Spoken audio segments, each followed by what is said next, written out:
What's up guys, Intelitech Studios here, and we're going to be doing a video review on the Shark Navigator Liftaway. I believe this is the deluxe variant. I could be wrong, and I may be wrong, and I don't care.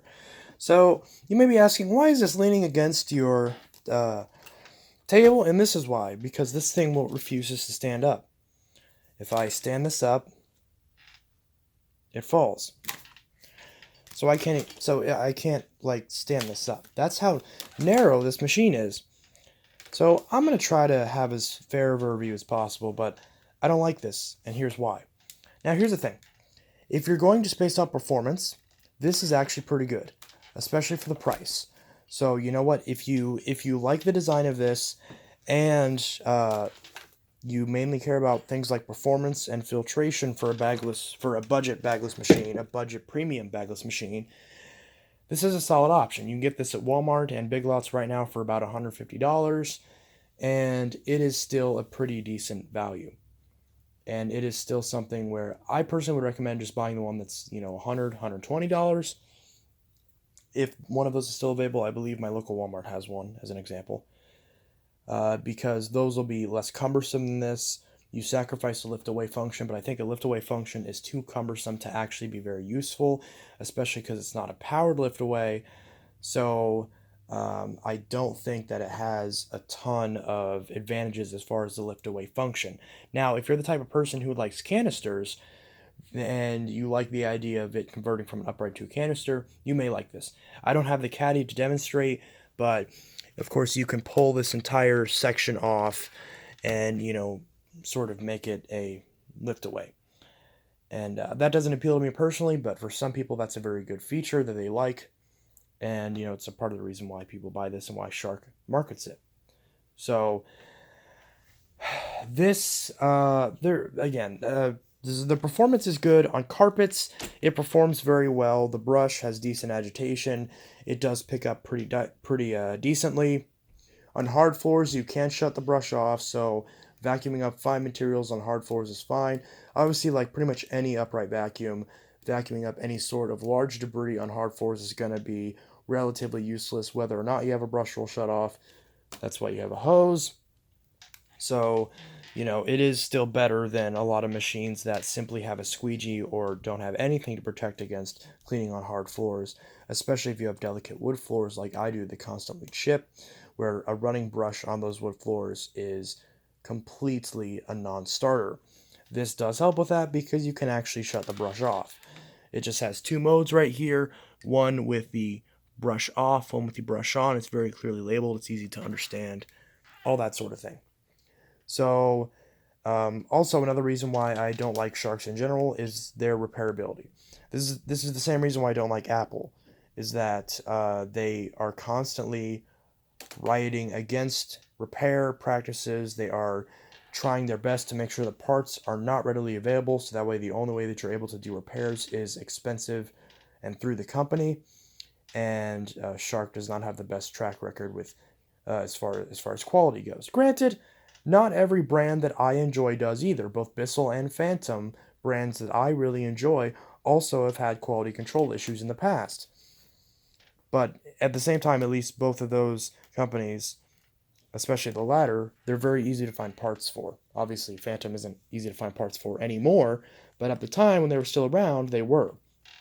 So, yeah, that's kind of an issue. So, again, the way this is designed, with how narrow it is, with how thin the brush roll is, with how much weight is on this handle, with how the way that it handles, it does handle pretty okay, but you still have a lot of weight on the handle. You have to push very hard to get it to push properly, at least considering that it is a pretty decently not too heavy vacuum, but it feels heavier than it is. It's still pretty bulky despite how small it looks. It looks like a compact machine. It does not feel like a compact machine. So the performance is good, the suction is good, the filtration is great. It is pretty much the cheapest vacuum that you can find a sealed system in. So if you really want a sealed system vacuum that's bagless, this is pretty much your only option if you don't want to spend a ton of money. If you want to spend less than $200 or around $200 or around $300. Other than the Dyson light ball you can still get at Walmart for $270. So you know, this machine it has its perks, it has its advantages, and I do think that in those scenarios, if you need a sealed system and you don't mind the design of this thing, the performance is very good, the filtration is very good, and if you want a bagless that fits those things, then I would recommend this. I don't personally like it, but I also understand that I'm not the majority of the market. And the majority of consumers obviously like these for a substantial reason, for a lot of the reasons that I mentioned. And I do think that I can recommend them for customers. The only reason that I wouldn't recommend these to customers, despite all my other reasons, the biggest reason is because of the lack of repairability of these machines. And that's the biggest thing. If that wasn't an issue, I could still wholeheartedly recommend these things, even with my personal issues against them. But because of the fact that they're very difficult to repair, and they're needlessly difficult to repair, and trying to find parts is incredible pain, I just can't in good faith recommend these, because how can I recommend a product to an average consumer where if it breaks, they don't know how to get service and they're going to be frustrated with trying to get it repaired? So again, you can make the same argument for a brand like Bissell or Hoover, but those are budget brands. They're not selling machines that are this expensive and not as their primary vacuums. They're not marketing themselves as a flagship brand like Shark is, like Dyson is. So again, that's just kind of a rant about this thing, but every time I do any sort of negative video on anything on this channel, it gets disliked all high hell and back. So hopefully this is just kind of my perspective on it. Again, there are plenty of good things to like about this machine. It has its seal system, that's wonderful. It has really good suction. The filtration is very good. The agitation is very good. The suction is very good. The design is, in my opinion, not very good, but that's subjective. You may like it. The lift away function is neat. It is a nice feature for those who want it. The swivel steering is pretty handy. I completely forgot it even had it until just now, but it does have swivel steering. It doesn't feel great, but the newer Dysons don't feel great either. Things like the Dyson Kinetic Big Ball don't feel very good either as far as their swivel steering. So yeah, and again, this also can't stand up. So that's pretty much it. I guess I'll go ahead and run this. I have a little bit of string on the floor, so I'm going to try to clean that up first, which I can't because the thing's going to fall over. Actually, once I remove the handle, it seems to be okay. So, yep, so we're going to clean this up real quick.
Oh, that just sparked whenever I clicked that. That wasn't good.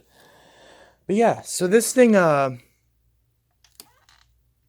works pretty decently. So yeah, grooms the carpet very well. For some reason, this gets stuck to my floor, but because again, I don't like vacuums that don't have carpet height adjustments, because this is obviously a very thick carpet. It's very difficult to vacuum. That's not really a knock against this Shark. I'm pretty sure the newer Dysons with the seal are even worse than this, but I haven't tried them, so I can't confirm that. But yeah, so it's a decent machine. I personally don't like it. I'm not going to keep it in my collection. But you know what? Since I don't like it, and it's a very premium vacuum, that means that it'll be easy for me to sell it and get it to someone who actually likes it more than I do. I actually do like this one a little bit better, though, so I'll do a review on this one next. But yeah, so this is an alright machine. I do recommend it if the features that it has, like the seal and like the lift away function, if those appeal to you for 150 bucks, you really can't go wrong as long as you understand that caveat with the replacement parts. Anyways, this is Untitled Studios signing out, and I'll see you guys in the next video. Peace.